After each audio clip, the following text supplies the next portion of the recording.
Hello, ladies and gentlemen, boys and girls. Welcome to VUX World, the Practical Voice Podcast.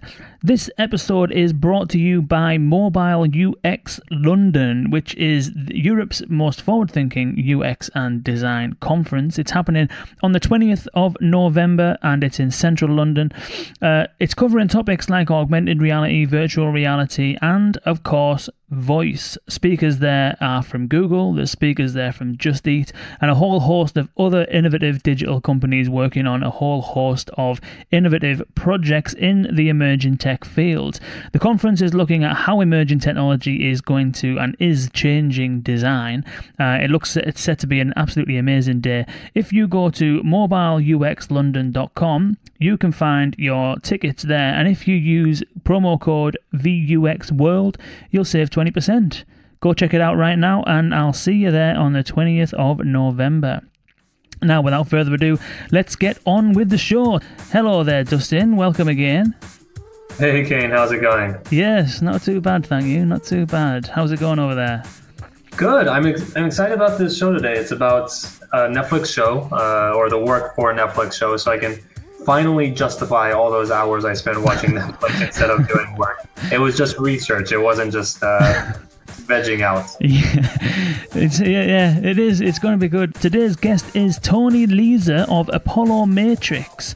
Apollo worked with a large agency, Moth and Flame, on a Netflix piece of content, as Dustin said, which was an interactive voice and video experience for the Netflix show 13 Reasons Why, whereby, and it's on a mobile, so it's within a mobile browser, which has quite a few challenges, Dustin, does it not? Yeah, lots of challenges, and I think it's going to be interesting to hear how Tony and his team got around those challenges. So this one is takes kind of slightly more of a technical turn, and Dustin, you must have been kind of rolling your sleeves up and licking your lips at some of this stuff. Yeah, it was great to dig into it. Ladies and gentlemen, without further ado, this is Tony and this is VUX World.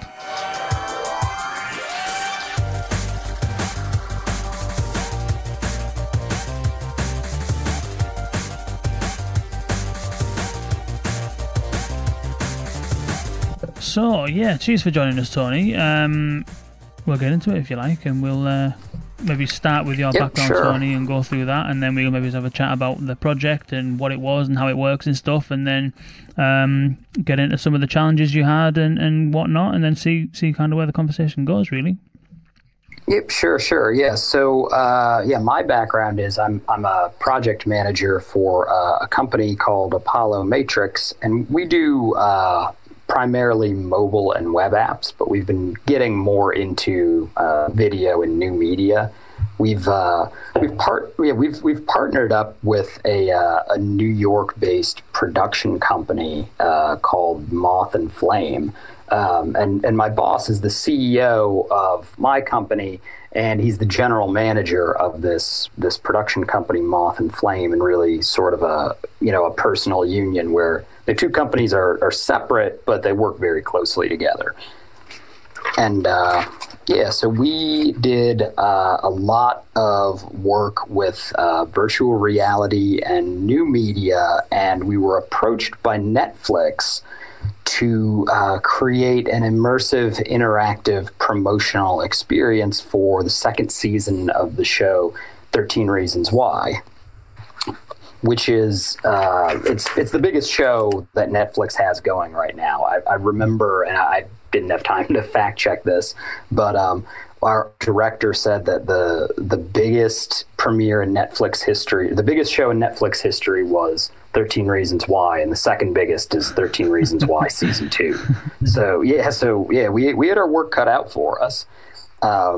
So the key driving factor here was that it's primarily a marketing experience. It wasn't considered to be an app or a product. So the upshot of that is that they were really keen on having it be a mobile web experience rather than a native app. So The real issue there is that native mobile is a lot easier to do voice and video in. Voice, video, interactive voice works really well on web. It works really well in native mobile, but it's still unproven. It's very bleeding edge in mobile web, which is exactly what we had to do. The problem is that you're using some new APIs that really just got introduced to mobile Safari and Android Chrome, and they don't work on older versions of browsers, and they don't work at all in walled garden browsers. So things like the Facebook WebKit browser and the Instagram browser, Snapchat browser, they don't work at all. So what we had to do there was create. The microphone is back on. Oops, sorry. I was. That's okay. Sorry, I was. Turn it back on. Select the switch on the back of Come Google on. Home. I was putting Google Home on mute there, and she just decided to go crazy. Sorry about that. No, that's perfectly fine. So yeah, there were a number of technological challenges like that, and several others that were similar but as challenging. But yeah, this was one of the several issues that we had to work through. So we'll get into those details on those challenges in a sec. Can we just back up for a little second, and can you just kind of explain for the listeners what this interactive voice and video experience is? So how does it work? How would you interact with it? What kind of is it? Right, yeah. So the interactive experience it's an 8-minute experience that simulates an iPhone, and a user takes calls and receives texts from the different characters in the show. And based on the way the user responds to the questions the character asks, that will influence the narrative. So there's a branching narrative and sort of a choose-your-own-adventure type feel to it. So it's almost like, I'll put the link to the clip that you sent over in the show notes. It's almost like, it's like a FaceTime call, isn't it, with the characters, and then they'll have you kind of make a decision for them, and then depending on what you decide, that then takes the story into a different sort of direction. Yeah, that's exactly right. And there are a number of different scenes where a character will pose one or more questions to the user, and you'll get different results based on how you answer. Okay. And then why was the decision to make it a kind of what it wasn't native mobile? You said it was in a mobile browser, you said, didn't you? Right. Yep. So practically speaking, what Netflix was looking for was something that was going to have low friction to adoption.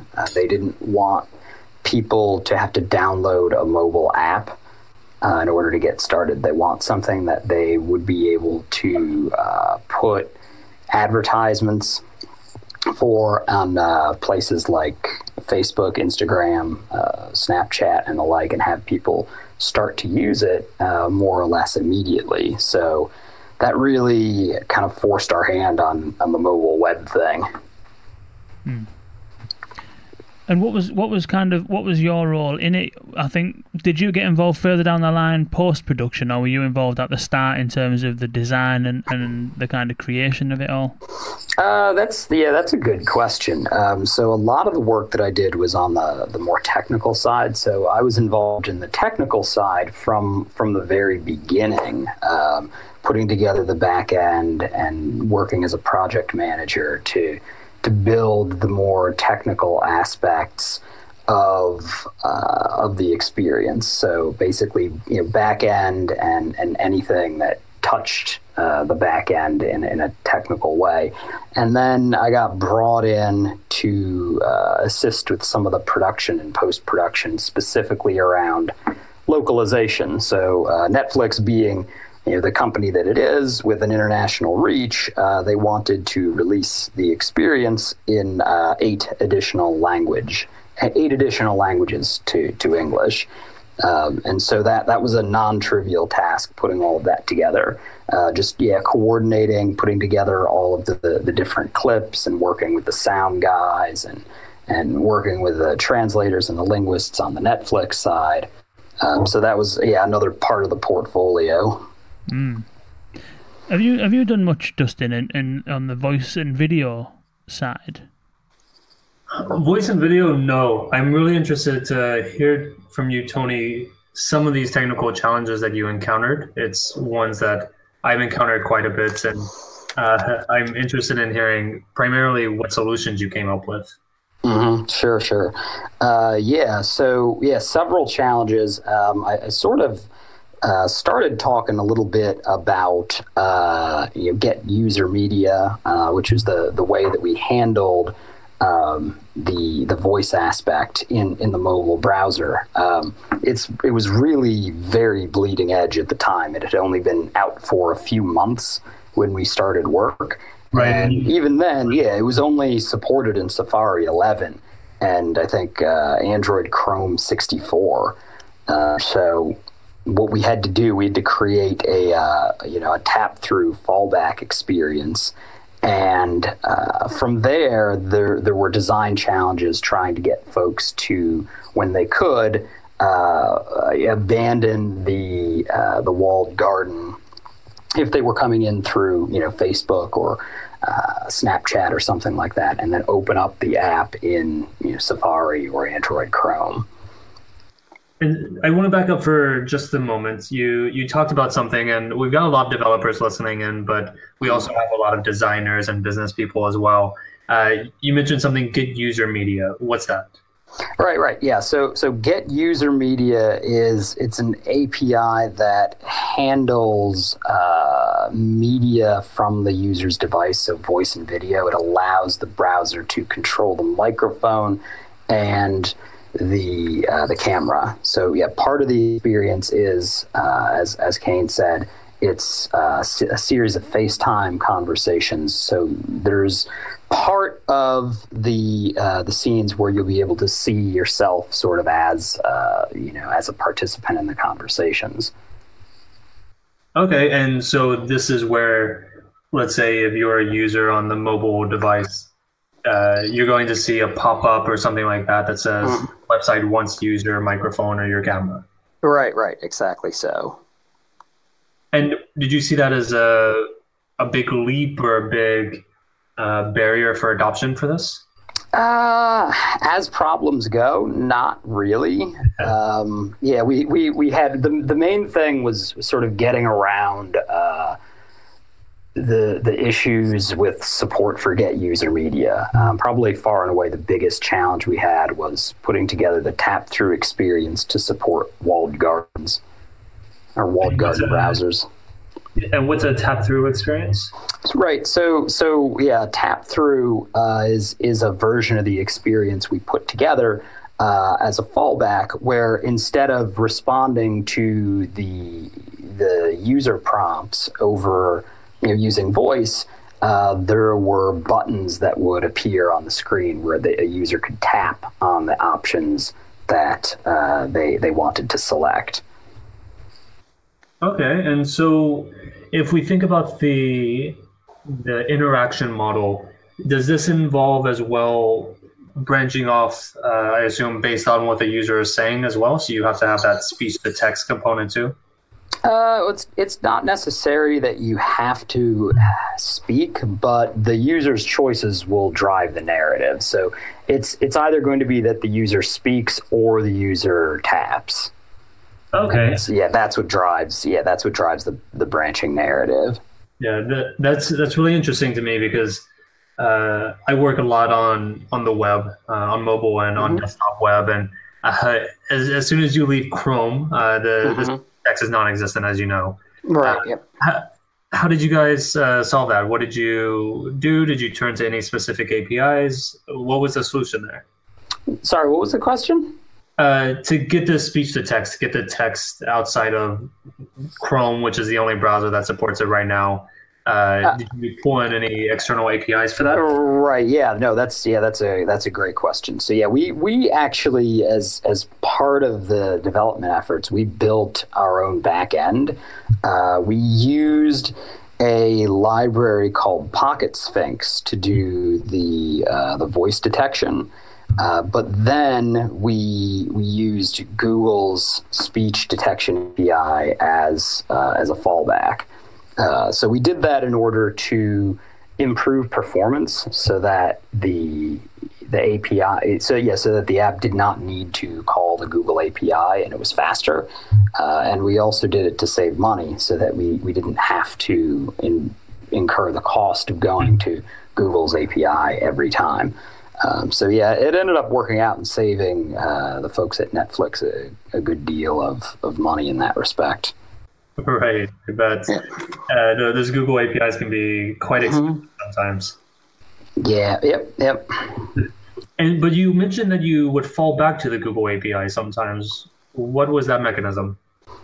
So we attempted to use the Pocket Sphinx library to parse and do the voice detection.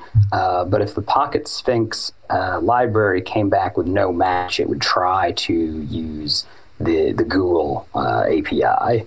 Sorry, is that when you would determine to use the tap experience? If that didn't work out, you would then show the tap options? Yeah, so that's a good question. So typically, if there was no match, that's when there would be a repeat within the flow where the user or the character would ask the question again. But in terms of determining whether the voice or the tap experience gets used, it's based on device or browser. Okay, and so Kane mentioned if the Pocket Sphinx doesn't come back with a result, as you mentioned as well. How was the performance overall with Pocket Sphinx? It's actually pretty good. It operates in a way that makes you feel like it's a conversation. So there's a little bit of a lag, but it's nothing that you wouldn't see in a regular conversation where a user hears what you're saying and it takes them, a split second to respond. Okay, and so you would recommend that somebody use that if they wanted speech to text on mobile web then? Yeah, I would. Yep. Cool. You spoke about walled gardens. By that, do you mean, for example, if somebody tried to access the experience within Facebook and it used Facebook's browser? Is that what you mean? Yeah, exactly so. So what was some of the problems there then? You couldn't get hold of people's mics or cameras if they were within Facebook. Is that right? Yeah, exactly. Yeah, we couldn't use the camera or the microphone if they were in Facebook or Instagram or Snapchat. And this is an injunction that still exists, I believe. I think those browsers do not support get user media. So we supported the tap through experience immediately there. So the difference there is we had the choice prompts, the buttons come up immediately after the character gets done speaking the choice to the user, so that they could just tap it immediately. Whereas before, in the voice experience, there would be a pause where the user could speak. But since the user can't speak in the walled garden, the buttons come up immediately.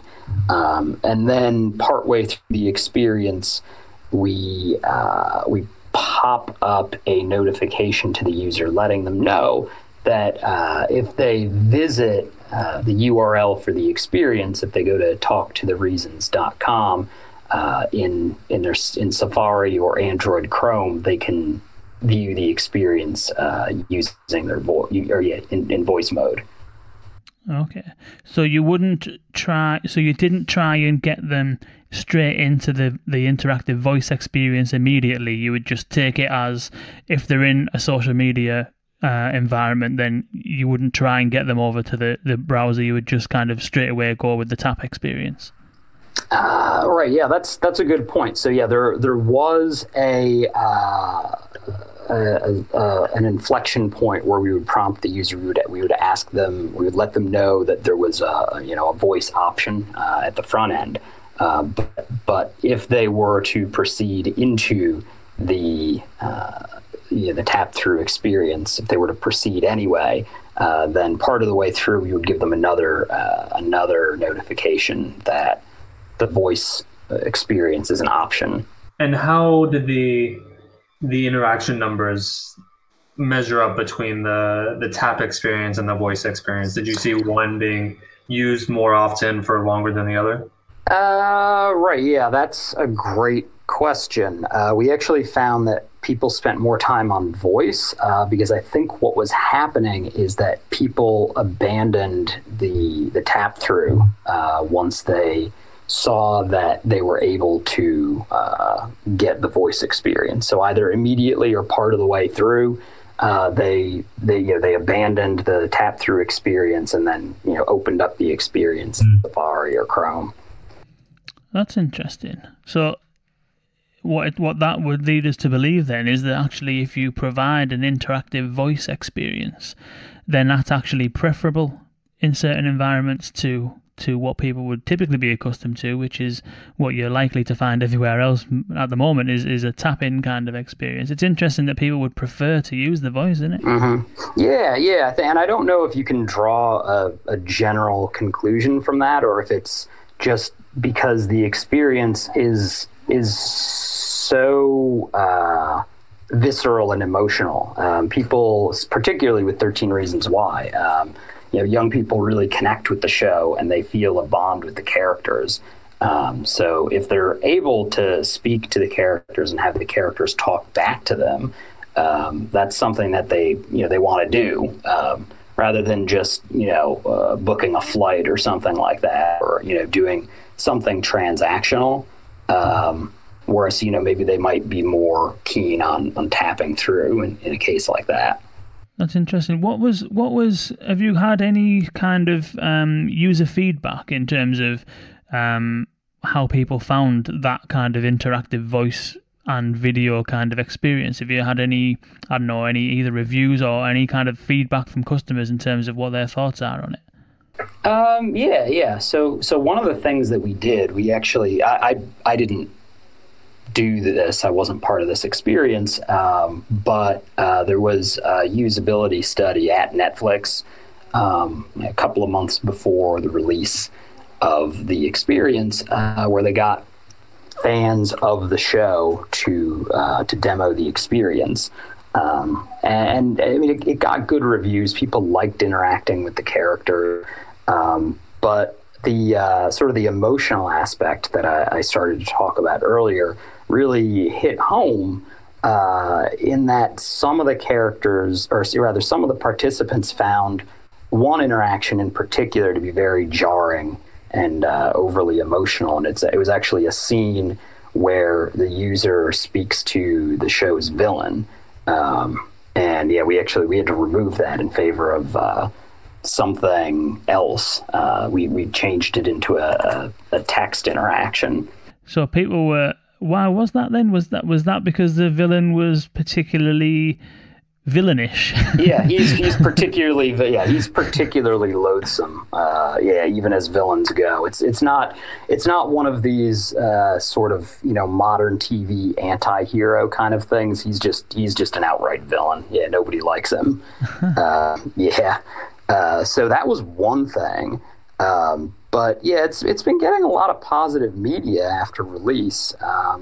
Refinery 29 did a piece. It was in Teen Vogue. And then it was actually nominated for an Emmy for one of the production Emmys for let's see if I can remember the name of it. It's outstanding technical achievement in a scripted series or something like that. Wow. Well, didn't it have the actual show's producer was behind the actual design and creation side of it? What's that? Wasn't it the actual producer of the show was behind the creative side of things? Is that right? Or was it the writers or something like that? That's an interesting point. So our production shop, Moth and Flame, actually wrote and directed the video clips that were a part of the experience. But it's one of these things where you can't do it without the blessing of the showrunner. So he was involved, but he wasn't in everyday meetings or anything like that. And how did that work in terms of the relationship between Apollo Matrix, Moth and Flame, and Netflix? How did all of that sort of work together? Were you doing the technical stuff, they were doing the creative stuff, and Netflix was signing it off? Was that kind of how it all worked? So earlier, Netflix, when I was talking about the creative process, Netflix did sign off, but I mean, just in terms of production, they actually have an internal digital producer who is one of the folks who's nominated for the Emmy. So it's not, it wasn't the showrunner that we worked with, but there were plenty of folks at Netflix who had, creative and technical input, on the experience. But I mean, that is the breakdown. Apollo Matrix handled a lot of the technical component. Moth and Flame did production and some creative, and Netflix managed it, approved and gave creative insight and direction. What about, I think we had this discussion, Dustin, this discussion with Oren Jacob of Pullstring, and he was saying that certainly on the Alexa platform, when it comes to sound design, you've got to be very careful with how you kind of piece together two bits of audio. Do you remember he was saying that because you've only got one channel, you've got some audio playing, and the user will respond, and then you need to resume from where you left off, but kind of make it natural and flow in. Do you remember when he was saying about that? Yeah. So how do you make kind of one interaction piece smoothly together with another interaction when it's video? Because presumably you kind of, if we're FaceTiming in that kind of interactive experience, and then I get to make a decision, one decision will lead the character to start saying something else, and another decision will lead them to say something else. Both of those will be two separate pieces of video. Both pieces of video will be separate from the original piece of video. So how do you stitch together all of those different pieces of video and keep the kind of thing interactive and make it kind of smooth so that it's not clip to clip to clip to clip kind of thing? How do you stitch together the video? Right. Yeah. That was another challenge as well. But I'm a level removed from that, as I'm not on the production side. But generally, what we did was that was part of how we created the video clips. There was a lot of attention paid to where the users were, how they were sitting, what direction their face was in order to support those transitional moments. And then there was a bit of post-production work that we did as well to sort of strategically blur the videos so that it looks like a standard FaceTime call. But the advantage there was that we were also able to use it to hide the transitions a little better. Simulating a bit of a dodgy internet connection. Yeah. That's a good idea. I mean, it's supposed to be two characters are talking, and one of them is in his car, and so he doesn't have Wi-Fi. So it doesn't exactly strain credibility for the videos to display like that. And that brings up a good question on the technical side. Did you give any thought to poor connections, dropped connections even? Yes, we did. There were just a couple of messages that we display to to the user if they didn't have a sufficient connection, and of course we played the lowest, most compressed possible quality of videos just in order to have it perform as well as possible, because we know that people aren't necessarily going to have a Wi-Fi connection when they're looking at this. We had it perform as well as I think we possibly could have, given the experience that we were putting together. But yeah, there would be a chance that some people could disconnect and have a poor connection. So we covered those contingencies. Does that mean you would need to have a few different versions of the video, and you would serve up the most compressed, kind of lower quality one if you detected a slow connection, or would you just always go with the lowest common denominator and just try and squash the videos down as much as you can? We squashed the videos down to as low as we could, just because it's the videos in question are they're FaceTime or chat, and so they don't have to be full HD video. And were there any problems on that front the other direction with the voice input as well? Not as much, because what we did was, and this was something I think we did on the front end, but we downsampled the audio in order before it got taken into the back end, and then processed it, and then sent it back via the script engine that we built as part of the back end. And that's actually interesting, that backend now, if you wanted to do other voice projects, could you reuse that backend, or is that something that you're going to have to rebuild each time? No, we could actually we could do other voice projects with it. Yeah. Cool. So we might see a lot more voice projects coming down the pipe. Mm-hmm. Yeah. I would expect that there'd be a couple more things that'll be happening in short order. But yeah, we built it as a product. So yeah, it's something that we'll definitely be able to use again. Cool. What are some of had you worked on voice prior to this, or was this your kind of first voice project? So yeah, we had a couple of collaborations with Moth and Flame previous to this, but much of it was smaller stuff. So we did something for IMAX where we released an augmented reality app with a talking panda. Mm-hmm. That sounds good. Yeah, and then just like who doesn't love a talking panda?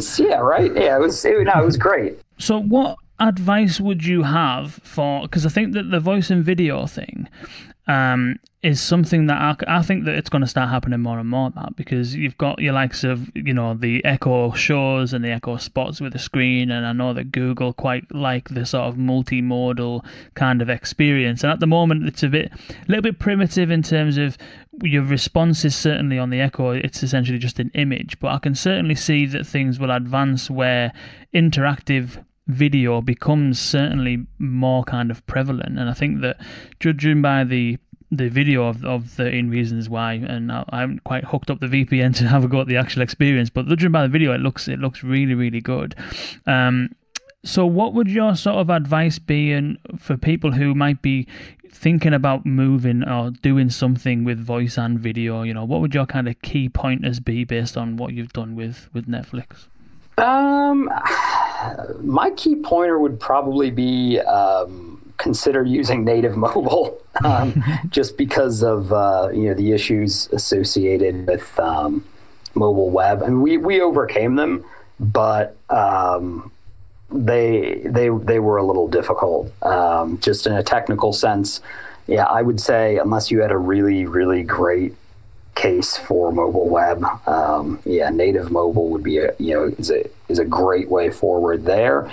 And the other part is don't be afraid to use something that has already been. Don't reinvent the wheel. If you've got to use an off-the-shelf or an open-source library like Pocket Sphinx, or even integrate with the Google Voice APIs or something else like Alexa or Watson, buy, don't build. Good advice. Dustin, anything else? Any closing thoughts on this? No, I thought this was great. It's an interesting perspective that we don't hear about very often. We're talking a lot about Alexa. We're talking a lot about Google Assistant. We don't talk as much, I think, industry-wide as voice on mobile, which is a little surprising. I read a stat recently that 50% of voice interactions are happening on mobile. To hear that your team built this entire interactive experience entirely on mobile and on mobile web is fantastic. I think people should go check it out, just to play with it, but also to get ideas. Oh, thanks so much. And where can people check it out, Tony? Where can people head to have a look? Yeah, if they go to talktothereasons.com on their phone, either on Safari if they're on an iPhone, or Android Chrome if they're on an Android device. And the other thing is that there is a geographical embargo based on the countries that Netflix has decided to release the experience in. Sorry guys, the UK is still under embargo, but I know that the US, Canada, Mexico, not sure the exact countries, but that it may be extended to other places around the globe. Fantastic. And where can people find out a little bit more about yourself or Apollo Matrix?